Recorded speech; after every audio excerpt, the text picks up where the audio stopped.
Mother Knows Death, starring Nicole and Jemmy and Maria QK.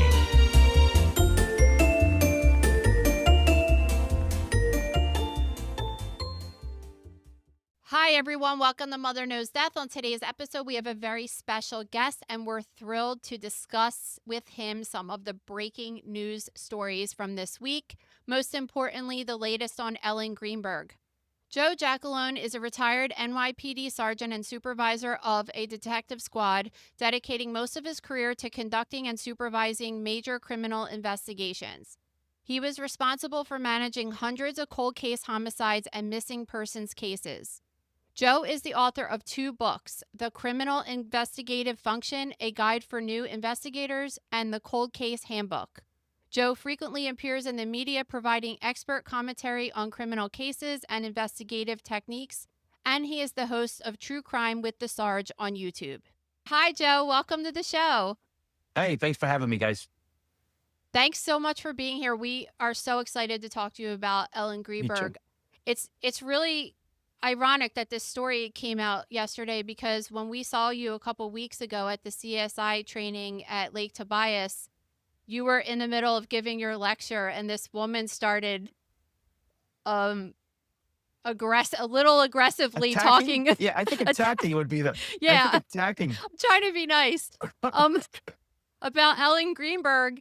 And so I had messaged you later and said, I want to talk to you about this because this is a good case. So Maria, why don't you start off by saying the update and giving a brief description for, I mean, we have talked about it on the show, but just to give an update. Yeah, I mean, our listeners and anybody into true crime will know about this case, about Ellen Greenberg. But back to the 2011 death, she was a teacher. It was in our area in Philadelphia. They have been reviewing her case and deciding if they were going to change the manner of death, and they have once again decided it's going to be suicide, which I was very surprised by this.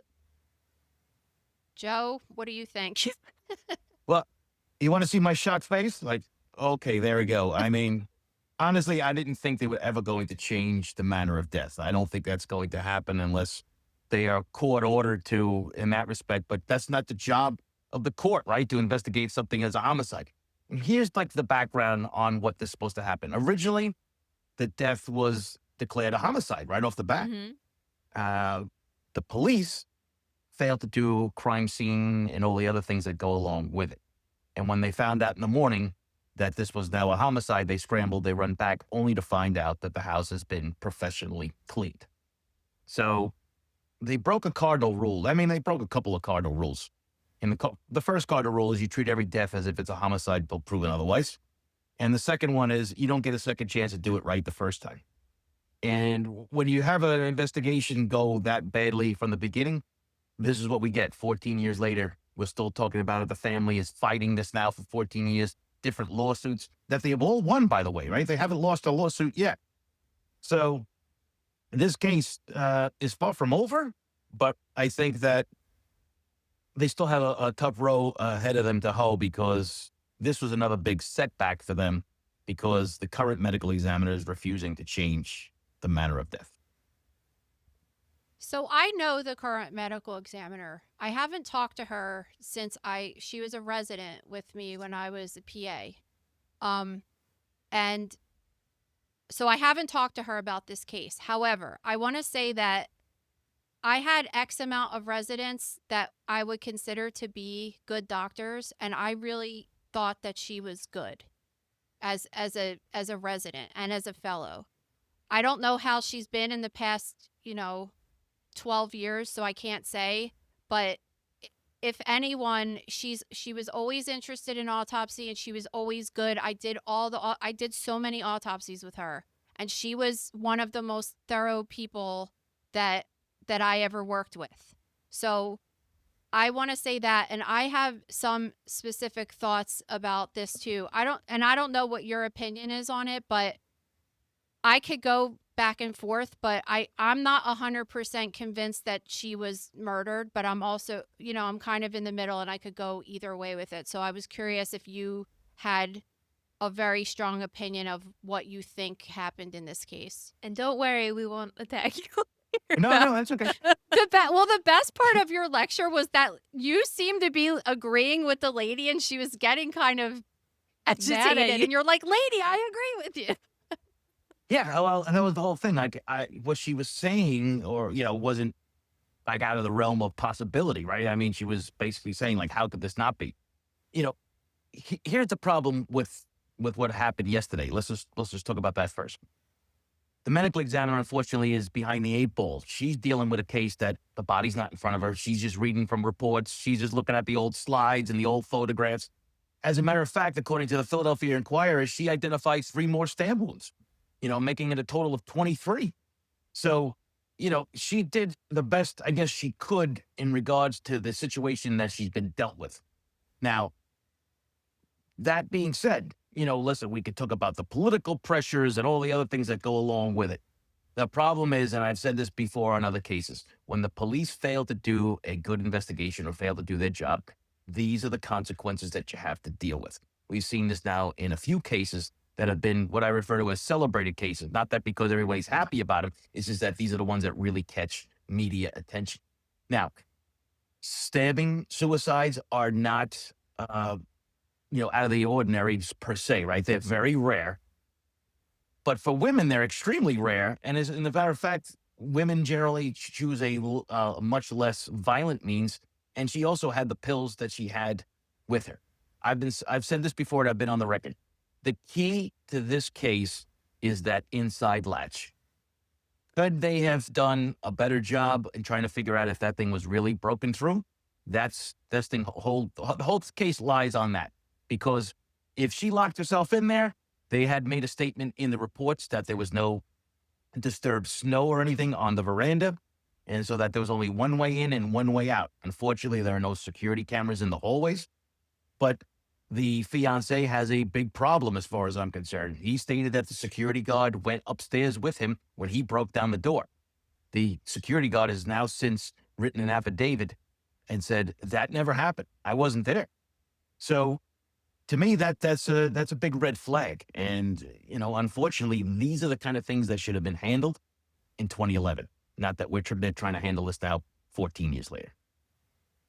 Yeah, and I think that, as you brought up with Lindsay, re-examining the case and everything, I think a lot of the media attention is because of some things that were mistakenly handled at the medical examiner's office as well. So there was a thing going around that wound that was in the back of her neck would have made her incapable of doing any of the other stab wounds. And they said that she was already dead when she had that wound put to her. There were also, so right there, I have a question. I have questions about that particular part of it. And they said that there was, there was no hemorrhage, which means that she was already dead. So when I look at this case, I look at, she had stab wounds on the front of her body and she had wounds on the back of her body. But according to the first autopsy, they said that her cause of death was because of this knife that was in her heart. That was the fatal wound that caused her to die. Because a lot of people hear she stabbed herself 20 times. Now you're saying 23 times. But a lot of those stab wounds were very superficial. They didn't even go through her skin. So she had 2 wounds on the anterior of her body that could have caused her to die. So if she was found with a knife in her chest, then how did she stab herself? You would say, okay, she stabbed herself posteriorly and then anteriorly. So how would that have been possible if she was already dead with the back wound? Do you know what I mean?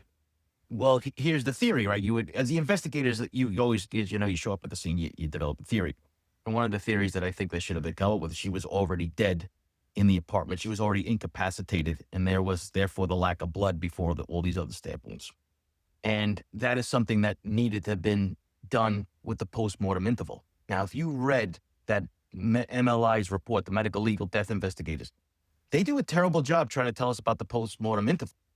They said that there's very little, if anything, on lividity. They don't talk much about the rigor mortis. They say it started, it looks, it was a little bit, so to speak. But this was going on for over 2 hours. He doesn't show up until well over 2 hours after this person died. So we would have seen some sign of the livor mortis. And rigor mortis, as it starts in the body all at the same time, but it's noticeable in the face. There's no talk about cloudiness in the eyes. The room temperature, the ambient temperature of the room is 69 degrees, so it's kind of warm. She's wearing clothes, which is going to heat it up. So, there's no algal mortis. There's no body temperature thing. And I know algal mortis is not the greatest, determiner of the time of death, but take the temperature. Take the core body temperature, right? Minus the 3 degrees you have her based on the amount of time that she's been dead, right? Because it's usually say about a degree and a half per hour. And then come up with something. I mean, we have nothing done with the postmortem interval. We have really no idea how long she was dead. And then I guess another question I had too was, I don't know if obviously you've seen the autopsy report.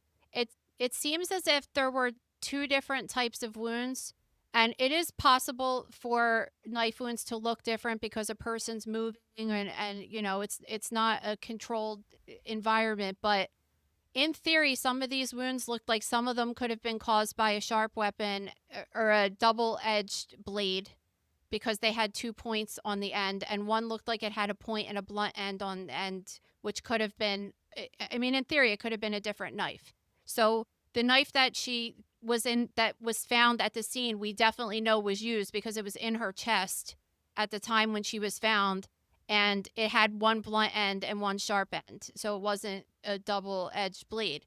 So could that possibly explain that there was another weapon used as well? Well, it could, right? I mean, this is where doing a proper scene investigation and including you would have probably have had to get a search warrant, because if you suspect that the fiance was involved in this, right? Unless you get consent, which I never like getting consent when you think there's a good possibility that the other person could be responsible, right? We used to say, when in doubt, fill it out, get the search warrant, get everybody out of the house. You don't let anybody in until they can obtain the search warrant, and then you do a complete search of the house. I mean, we don't know for sure, but we've heard rumors that there was a bag packed, right? Like she was planning on leaving, and all these other things that go along with it. So, like, once again, if the police fail to do a proper investigation, these are the kind of speculation, rumors, or whatever you want to call it, that lead to exactly, where we're at right now. I appreciate you bringing up those details and, like you said earlier, the pills too, because I think a lot of coverage of this case is completely biased and not bringing up her history of mental health problems and on and off all of these medications, her wanting to move back in with her parents, going to therapy, wanting to quit her job. And I'm not saying that proves that she committed suicide, but at the same time, I think it's a huge detail that's getting overlooked by a lot of people reporting on this case. Well, sure. I mean, listen, you always try to find what a motive would be if somebody was going to harm somebody. First of all, we know that we're harmed by people we know most often. It's around some sort of argument. And I would say the trifecta: love, money, and drugs. Those are the 3 things. Do we even have a toxicology report? I haven't seen it, but that doesn't mean it doesn't there exist. is. And what kind of what was in her system? so No. she had Klonopin and Ambien. And when those 2 are both their central nervous system depressants, and some behavioral psychological effects include sleepwalking, hallucinations, engaging in activities while asleep, agitation, mood changes, and depression. Right. So then that can mean a couple of things, right? That she did do this to herself. She wasn't realizing what's going on, or she was pretty much incapacitated about what was going on also. Right. So, I mean, this is where, the investigators are supposed to shine and be able to answer all these questions with the help of the medical examiner. So now the medical examiner, this guy, Dr. Osborne, who leaves Philadelphia, is in Florida, I think now, right, has been basically forced to walk back his changing of the certification to, something other than suicide was his response. Well, I'm like, all right, Doc, let's go through them. There's only 5 of them, for crying out loud. It's not natural death. It's not an accidental death. You're saying it's not suicide. Well, homicide and undetermined are only ones we have left. So pick one. That's what I wish I would have been in the courtroom, because that's why if I was the judge, I would have said, pick one. Because, something other than suicide to me just doesn't fit the mold. Should this have been maybe undetermined from the beginning? I would probably have suggested that. I guess that's why I was so surprised when they confirmed it was suicide, because there's just been, her family has been fighting so hard, and I just assumed after seeing all this excessive coverage between the Hulu docuseries, Nancy Grace's book, all the coverage at CrimeCon, that they would have at least gone to undetermined, but to see that they're holding their ground was interesting. Well, at this point, I don't think they have much of a choice, right? I mean, they've already lost 2 lawsuits. And, as you know as well as I do, the government agencies involved in this are like, I don't know if it's damage control at this point, whether they just look really bad in the eyes of the public, which they do, and then, of course, that leads to greater speculation and conspiracy theories and everything else that goes along with it. And I'm not a conspiracy person. I never really was. I mean, I've been involved in cases where I've been there and then I've seen the newspaper articles about it and then go, were these people even at the scene? I mean, like, what are we talking about here? So things, I always said homicide investigations are like the telephone game. Remember when you were kids, you would sit around, you would tell the person, by the time they get to the last person, it's a total different story. And it happens quite often because it's sensational. It's something that people are really involved with, but you have to stick with the facts. And then when you don't know, I always say, I don't know, right? I don't know. And unfortunately, because, the investigation was so limited into what they did, we may never know the real answer. I know, and you're looking at it at the police side of the things that they screwed up, and I'm looking at it at the ME's side. Like they had Dr. Rourke was supposed to have looked at the spinal cord and said that the injury wasn't bad enough that she would have been incapacitated. But then Dr. Rourke had no record or microscopic slides saying that she even looked at the case. And that lady is awesome. I've worked with her too. She was so good. So then when they re-examined it later, they're saying, well, there was a cut there through the spinal cord that would have incapacitated her and there was no hemorrhage. So that's where she said, okay, she was already dead when she got that wound and she wouldn't have been able to move her arms anyway. But when I think about that, I think, well, what that could have been made by a scalpel blade at the time of autopsy. If you're talking about a slice through something with a sharp injury, right? That has no blood, that's something we could have done by accident at the time of taking out the spinal cord. And that's such a big thing that's been, especially I've heard on the news with people that just are adamant that this is a suicide, that this was not, she was not able to move her arms and she was already dead and it's like that could have been artifact and that could have nothing to do with anything. And, but then you go back and forth because you're like, okay, she had no defense wounds, right? Just classic things you would see when a person gets stabbed. But her boyfriend was also mad shady and acting, I think, weird. Well, I mean, listen, if you remember what I said just a little while ago, was she incapacitated before this? And that would be the lack of defensive wounds, right? Mhm. So, and once again, the time of death, if you would have been able to put the time of death sooner than the 1833 hours phone call, 6:33 p.m. phone call, right? The half an hour before that, because based on the changes of the body and everything else that you see, well, now we're talking about a whole different story and I think a whole different investigation at that point. And remember too, I mean, if you've read the report from the MLI report, because I actually went to the scene, I went to Manayunk and I went there and it was one of the worst snowstorms that Philadelphia has ever had, according to the news that night. And then the snow and the rain and the sleet had already started when this was happening. But according to the MLI report, the 911 call comes at 1833 hours, and she is pronounced dead by a medic at 1840 hours. So you're telling me that the ambulance was able to get there within 7 minutes and pronounce her dead in a storm. And I'll tell you, have you driven to that location? Philadelphia is famous for these speed humps. And I mentioned that in the talk, right? Call it a speed hump. I don't know why. Anyway, it's a bump, folks. For those in Philadelphia, it's a bump, not a hump. And the issue that comes down to is like, you try to drive this narrow street in bad weather and do all this in 7 minutes. Go up to get in, take out the Gurney thing. gurney. Thank you. Take out the gurney, get into the building, have the security guard bring the elevator down, get into the elevator, get inside the apartment, do all this in 7 minutes. I find that unlikely. I find that timeline is way off. That's just me. Well, Manayunk in particular, my husband works right by the apartment building, and it is horrible, the roads. It's there. hell when it's not snowing. Yeah, That's what I'm saying. So Well, the timeline doesn't, that place is awful to get to.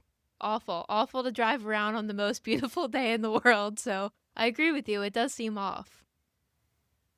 Yeah, and one of the things I thought was really interesting is when the 911 call, when he was like, "Oh, she stabbed herself." I don't know. It sounded Fell so. on a knife. Yeah, He actually had the nerve to say that. She fell on a knife. And And- he actually called it her knife. Her knife. Interesting.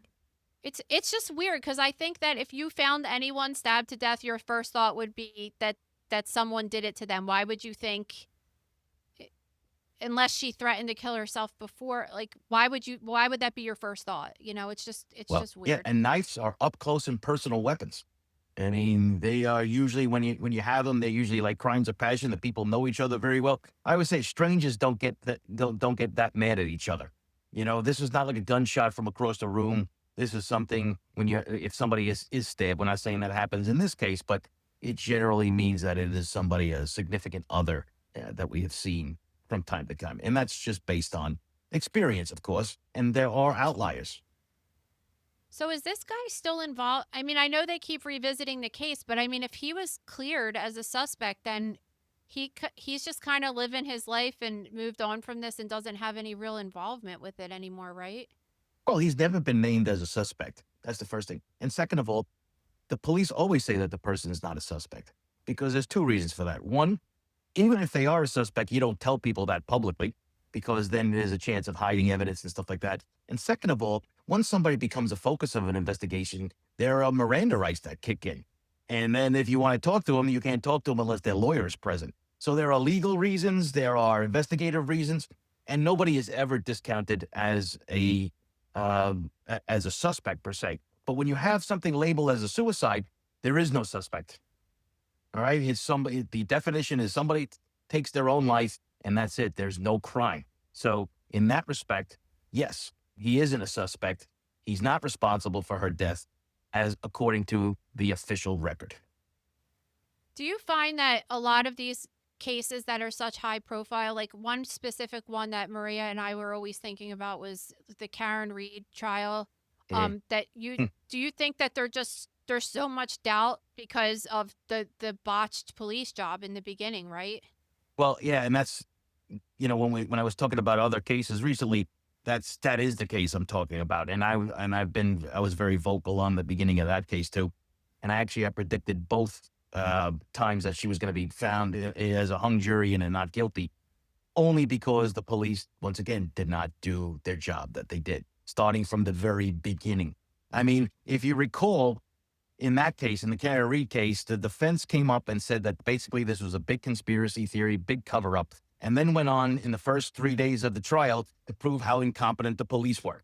So to me, it was, and I was saying this when we were doing court TV, I'm like, how could you tell the world that these people are the greatest conspiracy theory people, but then telling them they're a bunch of Keystone bumbling cops? It just doesn't make any sense. That is a really good point.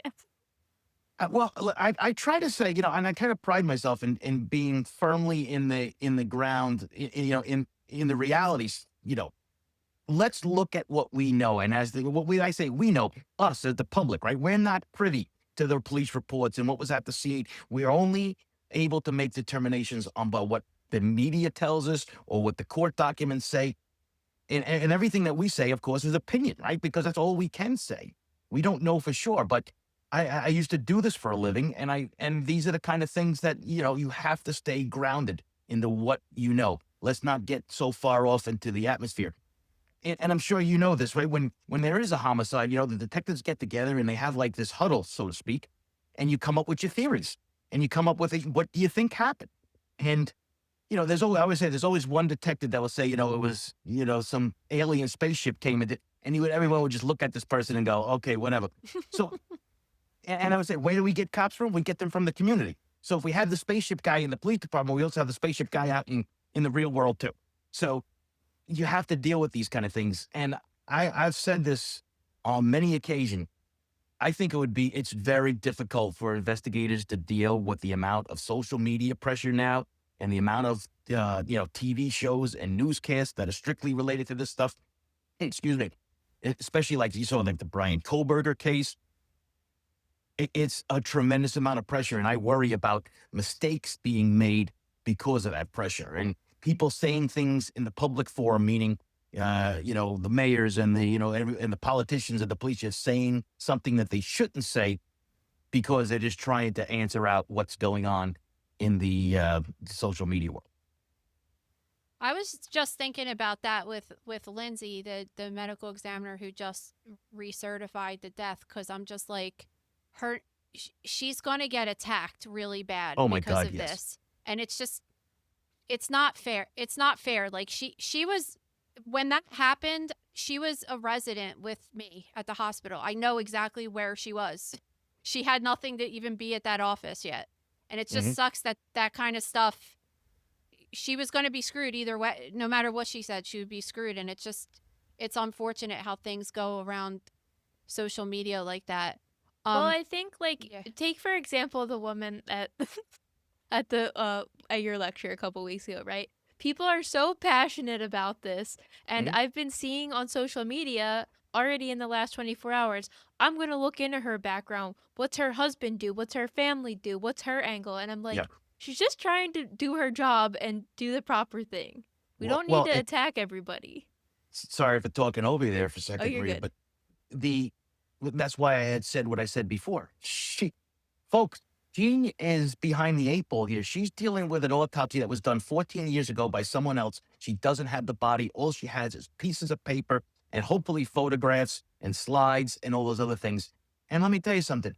It's not that easy. It's like how we would reopen. When I was the commanding officer of the Bronx Cold Case Squad, we didn't have a crime scene to go to. We didn't have a medical examiner to talk to. We didn't have any of that. All we had was photographs and reports. And a lot of times, the people who did the autopsies or did those initial investigations were no longer alive.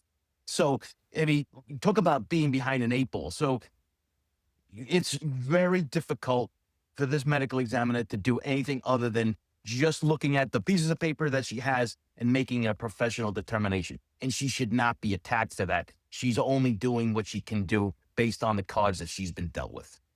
Absolutely. This episode is brought to you by The Grocery Room. Guys, as we have been talking about in this episode, Ellen Greenberg, we have a 2-part high-profile death dissection in the grocery room on this case where we go through all of the details of the case, the police reports, the autopsy reports, all of the changes, and all of the theories that is really spelled out for you, just so much more than we could even talk about on this episode.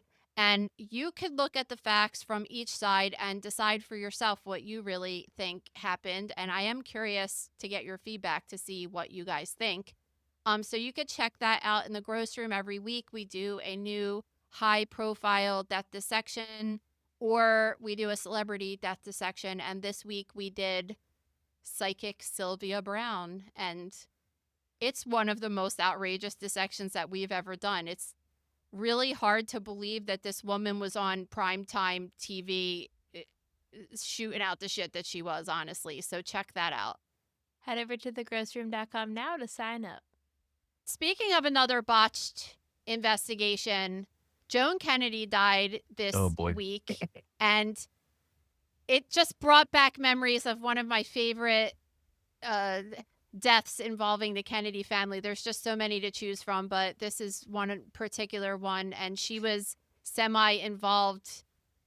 She was at least married to Ted Kennedy at the time of this particular incident that happened at Chappaquiddick. So what'd you think about that investigation? Yeah, Mary Jo Kopechne, right? I mean, yeah, talk about, if you think about this, there's somewhat parallels. I mean, yes, not at the same kind of thing, but I'm talking about what the public thinks is political involvement and political pressure, right? So here you have the president of the former United States. He's a state senator from Massachusetts. He's with a woman in his car that is not his wife. He makes a specific statement, the reason why his wife wasn't there. But there are a lot of problems with his story that Ted Kennedy gave. And for those that don't know, Ted Kennedy almost became president too. So, I mean, here's the deal with this whole thing. None of the story adds up. And the reason is there's two stories. Ted Kennedy tells the police one story, and he tells in his famous speech to the national audience a different story. There are so many things left out of this, and people can draw whatever conclusions that they want, but there were a lot of holes and a lot of red flags in his story. That case to me was so interesting because of the response from the medical examiner. So I guess there was a medical examiner for the island of Martha's Vineyard and Chappaquiddick, and that person was unavailable. So then they got the assistant, who was not a forensic pathologist, not even a pathologist at all. He was just a general doctor. He was at a hospital taking care of patients and delivering a baby when he got called to come over. They pulled her body out of the water, and he gave her an external exam only, didn't take off her clothes, and was like, yeah, she drowned. It's outrageous that happened. Well, there's other theories that go along with that too, right? That she was already dead before they went into the water. Oh, yeah. I mean, back at the apartment or wherever, or the cottage that they were at, Mary Jo's pocketbook was there as long as her keys, right? So I always say, what woman do you know that leaves the house or leaves somebody's apartment or what have you without their pocketbook and keys, right? How many? Zero, the answer is. Don't even bother looking for an answer. So it would be like today with a cell phone, right? What woman leaves their cell phone behind? Or what person leaves their cell phone behind? Zero. Many of us who have forgotten our cell phones have driven like a half an hour back home to go get it. So, you know, there are certain things that aren't left behind. Once again, part of the investigation.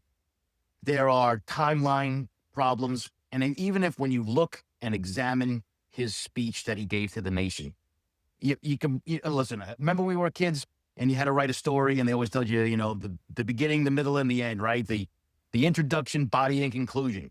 When you get a statement from somebody who might or may have been involved in a criminal act, you always look at those stories. And if you notice about one thing about his story is that in the very beginning of his story, the introduction is huge. The actual event is really small, and the after fact is even longer than the introduction. So, yeah, because he was basically, remember, in the last half of it is about how much of a hero he was. He was diving back to the bottom of the car. Remember, this was pitch black, but he was able to see that the car had turned upside down. It was laying on the rocks. He dived down so many times. He was able to see all this in the pitch black in the water, right? Yeah, okay.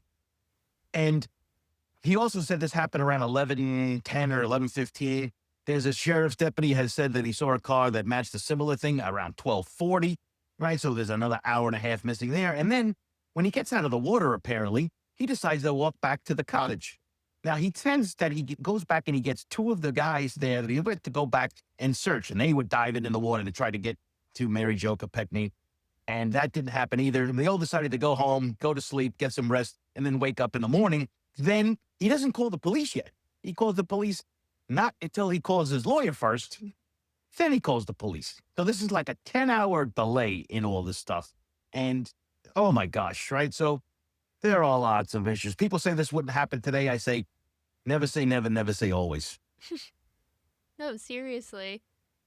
We went to Chappaquiddick to just, I was just like, I got to check this out and think it is so hard to get there in 2000s.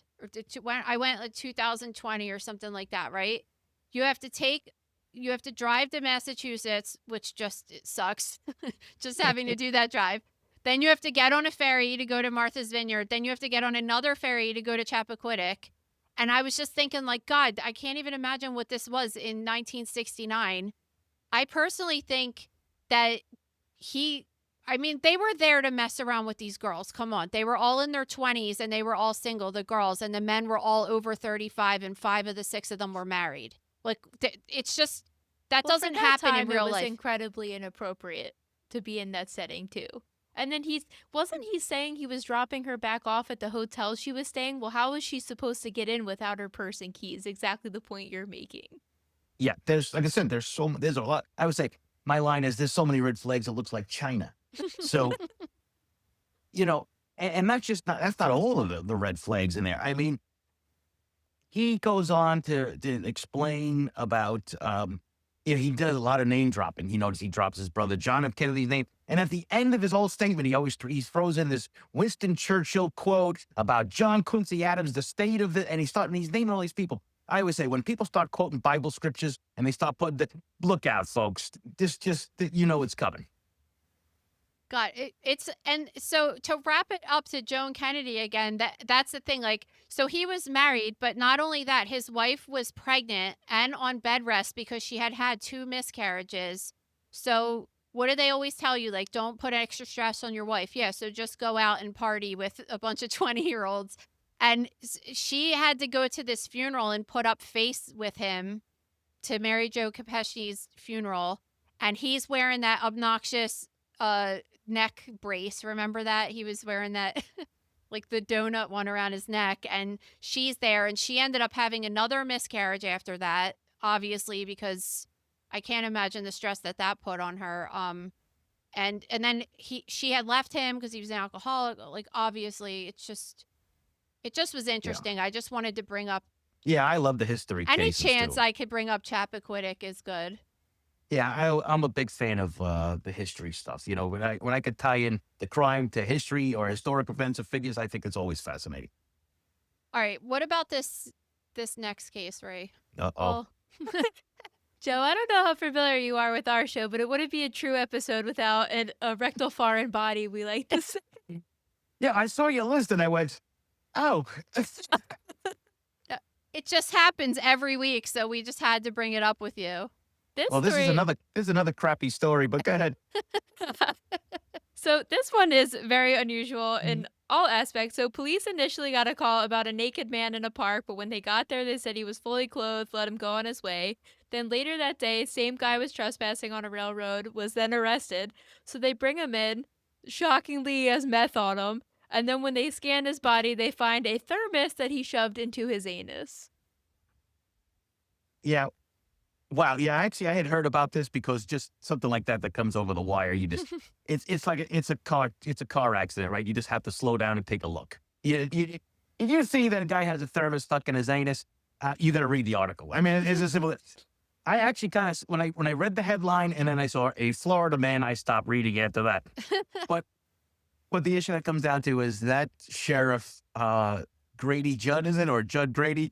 Oh my God, I love that guy. His jokes, I know, that was so funny. He has the best press conferences ever. And he talked about that he had this thermos stuck in an exit only area. I mean, he was absolutely hysterical. But you know what? In policing, and you've probably seen this yourself, people do this stuff. I've never seen or heard of somebody using a thermos, but I think the largest object that I've encountered was a shampoo bottle. And the story was he fell on it while he was in the shower.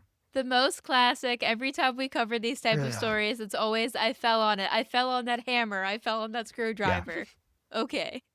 So is that, if you arrest somebody, how, you wouldn't routinely do an x-ray on someone, right? Like, or do they? In New York City, we only did that if they set off the metal detector and we don't know the reason why. Right. So if basically you took off the belt, you took off any chains and fingers, of course, you'd always, now you have to ask, do you have piercings anywhere that we can't see? Because that's, another indication of a reason why you'd have a hit on the magnetometer. But, so they get the hit on the magnetometer, and apparently in Florida, in this jurisdiction, they do it to every perpetrator or every suspect. We didn't do it unless there was some unaccounted for hit on the metal detector. Well, I mean, in theory, you could fill a condom up with drugs and put it up there, and that wouldn't set it off the metal detector. Nope. So I guess that's why they would check. So the thermos didn't have anything in it. Like, what was the point? I don't understand. I don't know. I don't know what his purpose was, but he did. But the sheriff did say that they saved his life because when they took him to the hospital, they had to call in. He was trying to do it with a straight face, but they had to actually call in a specialist to come in and take this thing out, because even the emergency room doctors were reluctant to do so, because and the specialist said that if it didn't come out in a certain amount of time, he would have surely have died from it. But I guess he might have, maybe the meth had something to do with, the fact that he didn't feel this thing. But I had a note on this when we were talking. Oh, they said it was maybe in there for 24 hours. Oh my god. The Oh, X-ray that looks so happens. painful. Well, and I'm wondering if they actually had to go and give him a laparotomy and open his belly and take it out that way because it's really big. Sometimes they can't get it out just through the anus, you know? Like he might had to have a major colon resection or surgery to remove that, which is outrageous, you know what Wait, I mean? Tell And this is not his first time, okay? Because you just cannot just be like, oh, I'm just going to stick something that's 6 inches in diameter up there for the very first time. Like, Wait, tell Joe about the one we have on the website with the World War II artillery oh, the shell. artillery shell? Yeah. And the bomb that was squad had to come the to bomb the squad had to emergency come and room. stuff. Yeah. Oh But God. we have, since we're on the subject and you've never seen one of my lectures, let me tell you about my most favorite one I've ever gotten in surgical pathology. A half-eaten pear out of a man's ass. The wife put it in there, started eating it out. It got sucked up, so it was a pear with teeth marks in it. It was awesome. It was one of my faves. I have a whole collection, though, you know, of course, of stories of that. Surprisingly, You this know, when you happens hear these so stories, you know what you say to yourself when you say, "Oh, this person's odd." You say, "You know what? You have no idea what's odd." You know.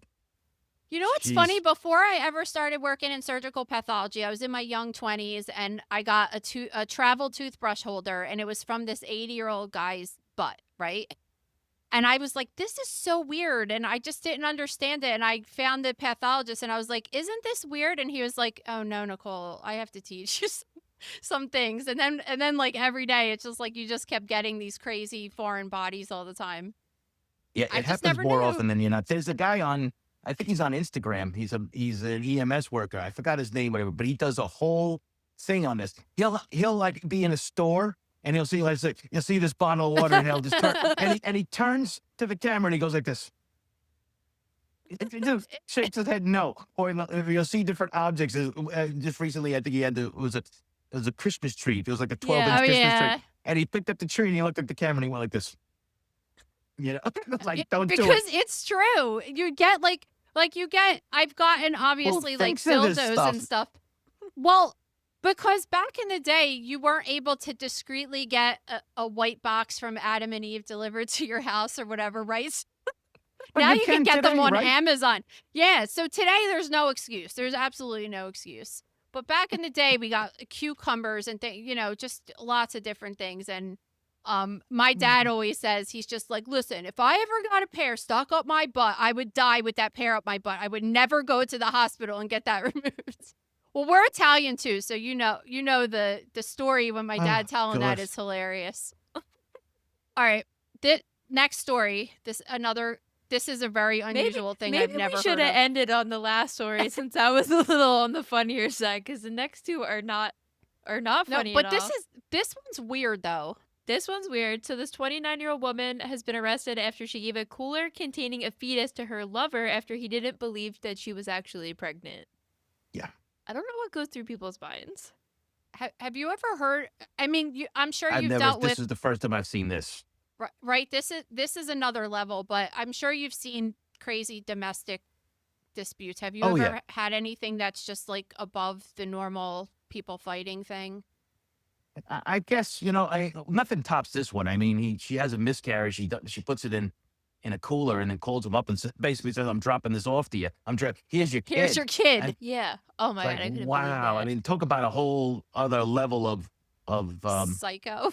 Off the charts. Yeah, off the charts kind of thing. I mean, geez. Yeah, this is an awful case. So she gets charged with first-degree aggravated harassment. I guess they're not viewing the fetus as a person, or it could be something even worse, right? I guess it depends on how old it is in Missouri, because this happens in Missouri. Every state has a different rule on this. But I'm sure the cops were like, when they got there, be like, oh, come on, right? I mean, because he was afraid apparently to open it up because he didn't know if this was going to be, what it was. So he calls the police and, lo and behold, they open it up and like, oh, geez, it looks like a fetus, whatever. So then the medical examiner or the coroner comes and takes it and says, yes, it is. But yeah, I think this woman needs some help. Oh, yeah, totally. I mean, even if and we don't really know how far along she was because I guess the guy said a month or two ago she had told him that she was pregnant, but he didn't believe her because she's a pathological liar. Amongst other things, apparently. Yeah. I think that's the least of her identity problems. So and it's scary. He said she showed no remorse or anything. Just She drove handed away. it. Yeah. And drove away. It said, yeah, she handed over the cooler and said, bye. this is really outrageous. Who does that? So I mean, I think if you can't really recognize a fetus, really, I would say I'm just thinking about things that we got in the lab. 10 weeks. It could be anywhere from 10 weeks to term, I guess. I mean, she didn't have to tell him as soon as she was pregnant. She could have already been 6 months pregnant when she told him. So, yeah, like you said, the rules in different states, because sometimes there was a woman that had a miscarriage in one state a couple months ago that we were talking about, remember? And she got in trouble for like abuse of a corpse because she tried to flush it down the toilet or something. It was like really crazy. So sometimes the rules, depending on how far along she was, can be really, it's either medical waste or it's a human, Right. Well, here's the thing. I mean, so in Missouri, I had looked it up.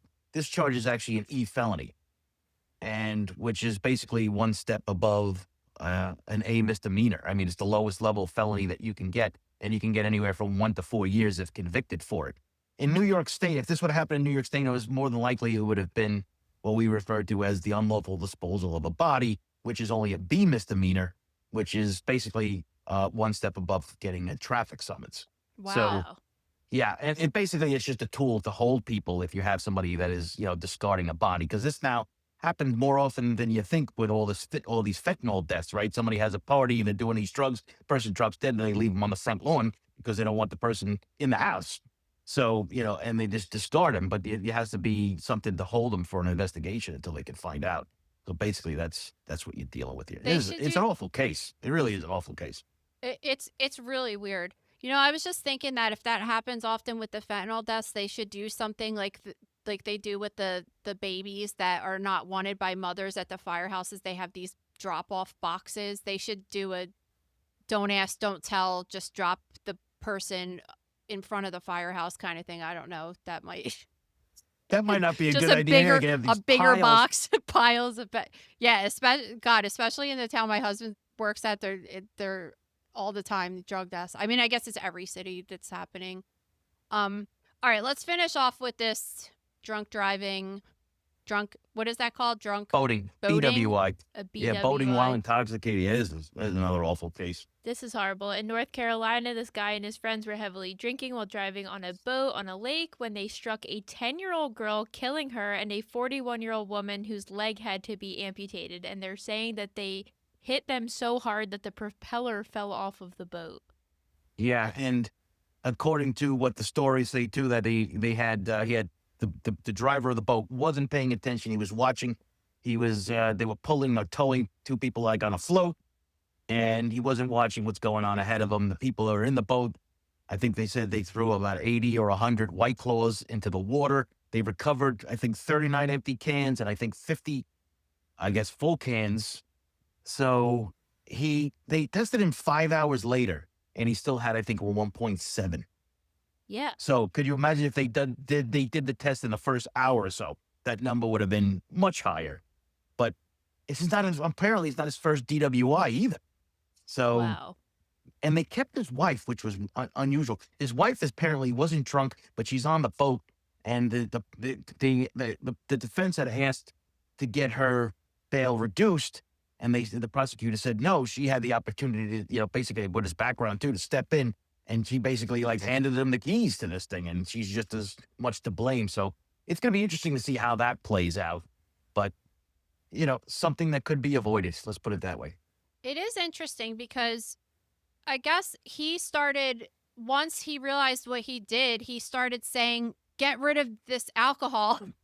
And they were helping him throw it in the water, right? I mean, which to me means you're trying to cover up a crime. And then on top of just, they were not drunk, some of the people in the boat. So I understand from that point of view that they say, well, she wasn't drunk. Why didn't she drive if she saw? But I mean, they say that about drunk drivers all the time. They do it all the time, and he probably has done it all the time when she's sober, you know? And how aggressive the person could be too. But my whole story on that too is then don't get on the boat with somebody who's is already intoxicated and is going to be driving the boat. Then don't get on it, right? It's like getting into a car from the bar, knowing that the person that is behind the wheel, get out of the car, take a cab home or an Uber or whatever you do these days. So it's incumbent upon the people, your friends, your family, when you have somebody that is intoxicated, to take the keys from them, or you don't get in it, because you become just as liable. And this case might prove that. Do you think that the punishment for operating a vehicle while intoxicated is too lenient? Because we Yes. talk about, okay, I'm so interested from your perspective about it, because we always are talking about these people that get in these horrific accidents, and there's all these studies saying that by the time somebody gets caught, they've probably done it dozens of times already. Yes. So I think that a lot, and you watch this kid, because apparently like I said, he has a DWI and he's got a hit and run. So and I don't know if it's the same case or not. I don't recall offhand, but that could be two separate cases, right? Or it could be the one. So he has somebody who's already been charged with this and is now doing it again. It's now cost somebody that is a young girl, I think she's 10, causes her life, right? But we've seen this time and time again. People who get behind the wheel, in this case is the boat, do horrific things and then end up with a very light sentence after the whole thing's over. So I am a firm believer in deterrence, both specific and general, right? Specific is, it happens to me, I'll never do it again, right? Apparently that didn't work in this case, and the general is even more important, where somebody is made of an example out of, and then somebody else who's, you know what, maybe I shouldn't get behind the wheel, because I remember this case where this guy gets 25 to life for killing somebody. This is the only time where you can actually kill somebody with a 5,000-pound weapon and not get 25 years to life. Why? Just because you're drunk? Well, the reckless nature of it, or the criminally negligent homicide. They go for, manslaughter a lot of times in some of these things. Or now we have these, statutes about, vehicular manslaughter, which is still not homicide. We have to start looking at this in more of an intent kind of culpable mental state. And I do think that if you start doing that within the law, you'll see less of these kinds of things. These things they really just make me so angry when we hear about these cases every single day. It always seems like innocent people are getting hurt. The person that's actually drunk driving. I never they even never get really. hurt. I Never. rarely think about the boat situation though, because do you actually? There are a lot of people on boats that are. I know they're drinking. Oh and my stuff. gosh. Are Yeah, there I mean, cops out in the water like that or checking? yes, or? but not. There's nowhere near enough, because you can't cover. So I grew up on Long Island. I grew up on the water. I grew up around boats. I even own my own boat. And let me tell you something. Some of the people who drive boats who are sober are dangerous.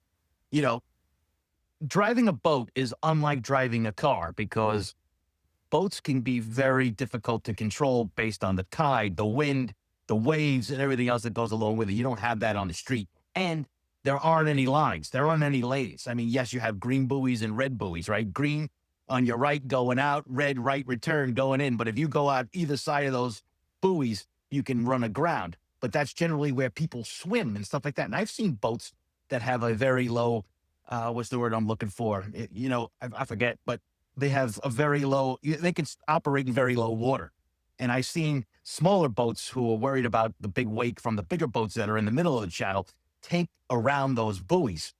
And unfortunately, you run the risk of hitting people when you're doing that. So it's a very dangerous game. And Long Island, the South Shore of Long Island, is extremely dangerous because of the rocks and the real shallow areas all along the place. Man, it's a really interesting thing to think about, because there is this whole other world that's going on in the water. And I mean, I'm sure he's been drunk driving the boat or boating drunk for however long. And now, unfortunately, this had to happen. Well, thanks so much for being here with us today. What else do you have going on in your life right now? We did the introduction about some of your history, but are you working on anything new?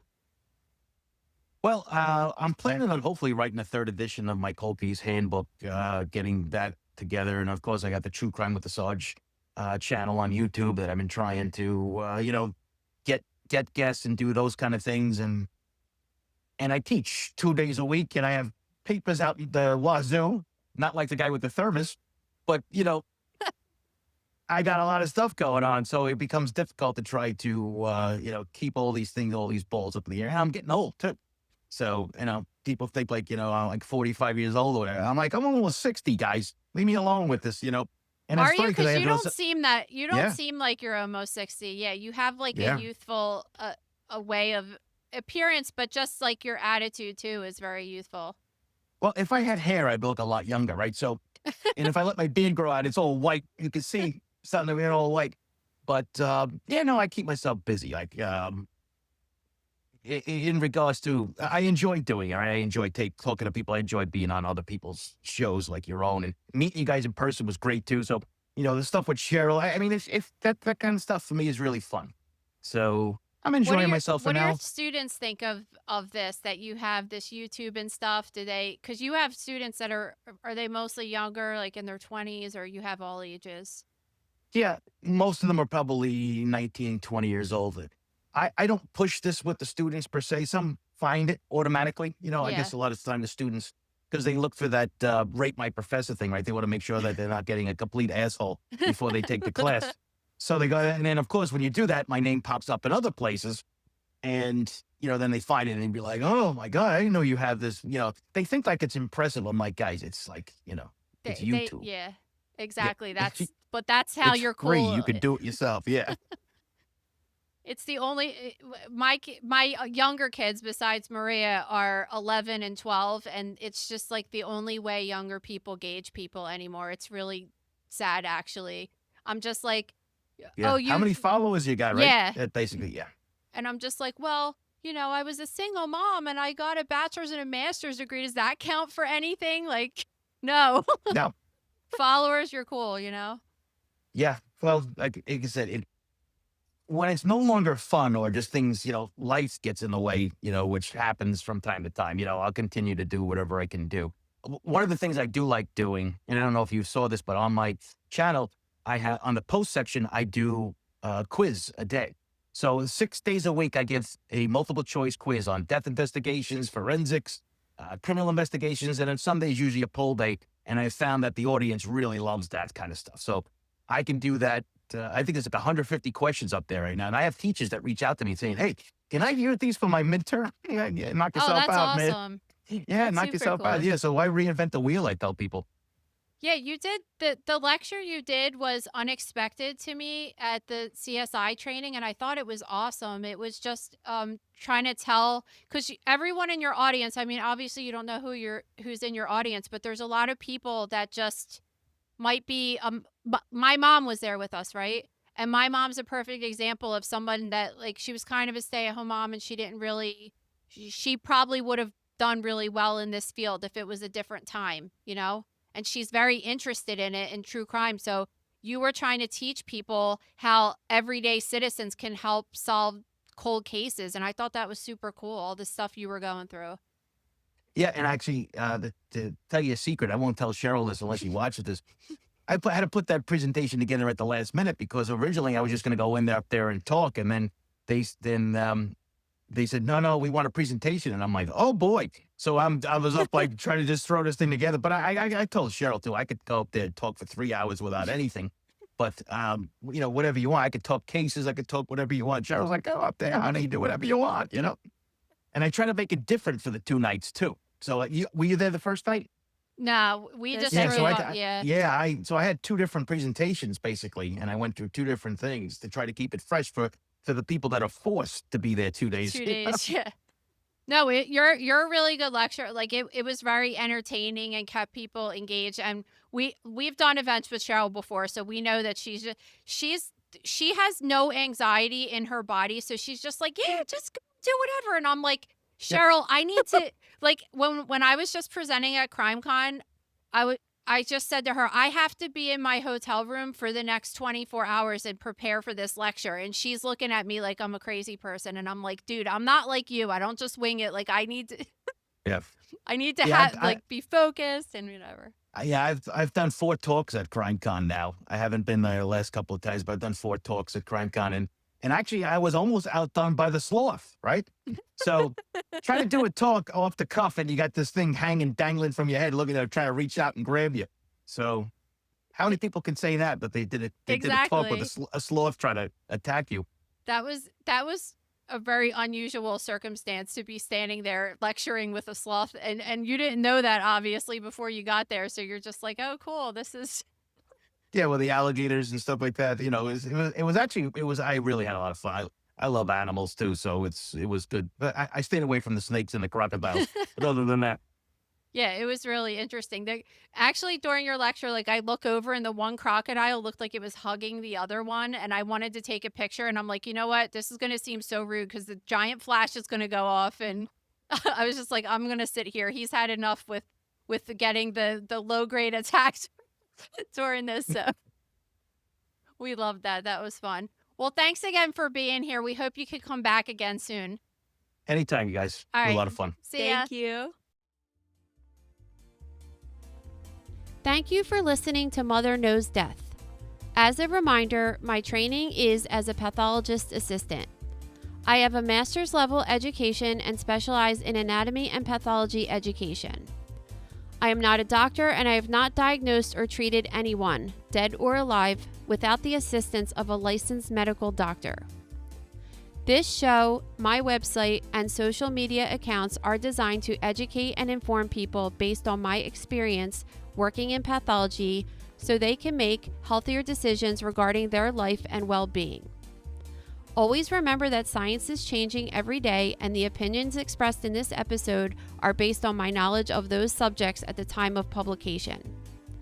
If you are having a medical problem, have a medical question, or are having a medical emergency, please contact your physician or visit an urgent care center, emergency room, or hospital. Please rate, review, and subscribe to Mother Knows Death on Apple, Spotify, YouTube, or anywhere you get podcasts. Thanks.